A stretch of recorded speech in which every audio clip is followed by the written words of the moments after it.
Welcome to the Beyond Cinema and Bio.com studio up here at TIFF, Mr. Alex Russell, Tony Ayres. Congratulations on being back. Thank you very much, Elliot. Now, obviously, a bunch of young actors all doing some pretty incredible work. Alex, Jessica, Sully, Sullivan Stapleton. Who was the kind of the first person kind of that puzzle? Sullivan came on board first. He's been a friend of mine for a long time, and we've wanted to work together for a really long time. And he just had the kind of charisma and animal magnetism which that role really demanded. And then Alex came on next. This is the story of Australian films. When he first auditioned for us, he was too young, and then by the time we got the film up, he was exactly the right age. Yeah.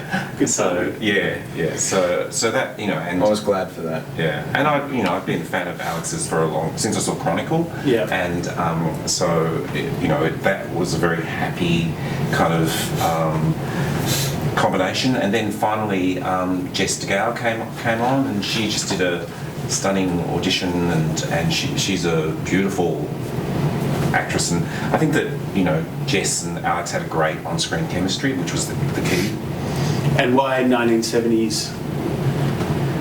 The original screenplay was inspired by the bombing of the Whiskey A Go-Go in Brisbane in 1973, and we have shifted away from that, but it also, when we started looking at, we did consider updating it, but it felt that the kind of key decisions, particularly the key decision that the Sparrow character makes more sense from the period of the 70s.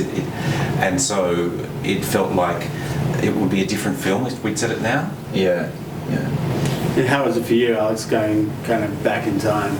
Oh, very fun. Yeah. I like anything period. I like transforming and feeling like I'm going to a different time and place. Is that like part of your process, like the clothing that you're takes you out of your own? You like being taken out of your own element? Yeah, I don't know if it's part of my. I don't really do anything for that. I suppose I give my. I would give Cappy sort of my 2 cents, but basically, we just had extraordinarily talented people creating amazing wardrobe. But it is that thing of you put on the boots and the super tight-fitting, high-waisted pants and the V-neck that goes down to your balls, and sort of think, oh, this is and the short shorts, and the short shorts, and that does really get you into it. I always feel costume makes you feel more like the character. But the big thing was the hair. Oh, the hair got me into it so much because it was extensions, and stick-on sideburns. You grew up in Queensland? I did, Rockhampton. So a little bit further away than Brizzy. That's right. Yeah. That's right. Born in Brizzy, though. Yeah, but you were born in Brizzy, so taking you way back to your roots. Oh yeah. Yeah. Yeah. There's a funny piece of I'm getting really, I love sharing this now. It's a great story. Funny piece of trivia. My dad is a surgeon, and that's it. No, my dad's a surgeon, and he, when he was a registrar, he assisted in an operation on the man that Mervyn Farrell was based on. Wow. Yeah, and so then his son sort of grew up to play that role. I just thought it was kind of wild. That's pretty cool. I know. He said, I operated on him. I was like, no, you didn't. And then he told me the story. I was like, whoa, he did. Yeah. So. Because your dad lies a lot. Yeah, I'm like, no, he didn't. Stop it. Yeah. It's my dad. Yeah, stop making it about you.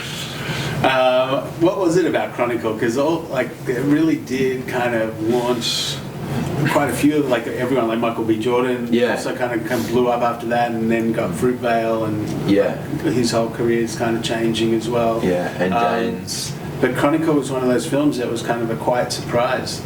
Yeah. It was kind of they sort of did it under the radar. I remember even when they were marketing it, they was sort of marketed it sort of under the radar, so that you sort of people see something on YouTube and you're not even sure if it's kind of good that no one, like, they all had been working, like Michael B and Dane at the time obviously had worked. I had worked, but they worked a great deal more than me before that. But it was good that we were all relative unknowns because people could kind of see, a YouTube clip or something, because it's handheld. At first you kind of go, like, what is that? You don't automatically see Robert Downey Jr. and go, that's a film. You kind of go, oh, what is that? So they tried to do a lot of sort of, special sort of, really clever, tricky marketing. They had these kites, they had these flying contraptions in New York City that looked like people that they flew around New York City. I thought that was a bad city to choose to have that, but it got people talking, so it was that under the radar approach, I think.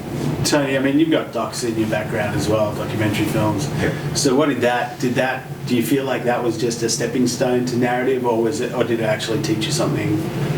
The documentaries I did were always very stylized, and they were kind of almost like dramas pretending to be documentaries, and in some ways the dramas that I do often come from life or real things, so there's a kind of interaction between the two. They're very different beasts in terms of the construction and the making, but not so much in terms of the storytelling element of it. So I still love both, but time-wise, I'm probably I only really have time to do dramas now. Yeah. And Alex, having gone to NIDA, was that something you knew about him? Is that like still something that's seen as being this reputation that I hired him in spite of that? There you go. What about for you? Like, did it feel like you were going to sort of a legacy environment? Because there's been so many good stories coming out of NIDA over the yeah, I think so. I mean, it comes with a reputation. So when I went there, I felt like, I was sort of, from the time when I was a kid, Mum told me about this drama school called NIDA. I was like, okay, well, I want to go there. So yeah, obviously its reputation precedes it. But I think once you get out, you've got to let go of drama school and I think come back to your instincts and your roots a little bit too. You've got to take what you've learned and then sort of throw it away and let it sit there and not sort of, you don't want to sort of be too much of a technician or, But with Dad, who was a surgeon, and Mum was a decorator? Interior designer. Wow, look at that. No, you're impressive. He's Googled you. I like Googling the shit out of people. That's right, I knows Google all myself. about you. What was it that were they enabling of you being creative? Yeah, they were like really amazing. They just sort of said, yeah, go for it from a very young age, which is not all that common a response. I think even a lot of people who get a lot of support probably are met with some sort of hesitation initially, because it is a tough old career. Like it is, I think anything in the arts can be really, really tough at times, and so you don't want to see loved ones go through that. But I guess they don't love me enough, and they were happy to see me suffer. Yeah, but they were always super supportive. They've been there every step of the way, so I'm indebted to them. Tony, what was your mentoring process? Who provided that role to you that kind of pushed you forward? I guess the key people for me were when I went to film school as well, and I had a teacher, Barbara Maisel, and I started out as a writer, and she was kind of a key mentor because when you start out, especially writing, you're so anxious about whether you can do it or not, and the first step to becoming a writer is to believe in yourself, to believe that you've got the ability to do it, and so she really inspired that. And another person who I thought was important for me early on was an Australian playwright, Nick Enright, who died a number of years ago, but he was the first person I met who I thought, you don't have to be a wanker to be successful. You actually can be a really nice person and be like really good at your job. Because when I was at film school, it just seemed as though like part of being successful meant it was all about ego and like almost like the worse you were as a person, the more successful you were going to be. Because people believe that. How depressing. Yeah, and I was always really nice, so I thought my career was just going to be a failure.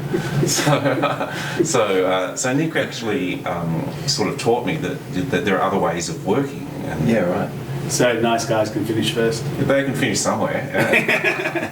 Very cool.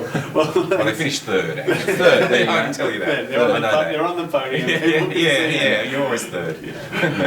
Very cool. Well, congrats on all your successes over the last little whiles. Thank you. And thanks so much for coming in, and congrats on all the stuff you've got going on as well. It Thanks, seems like man. it's a good time for both of you. Yeah, Thank you very we're much. having Very fun. cool. Thank you Cheers. so Thanks, much. mate.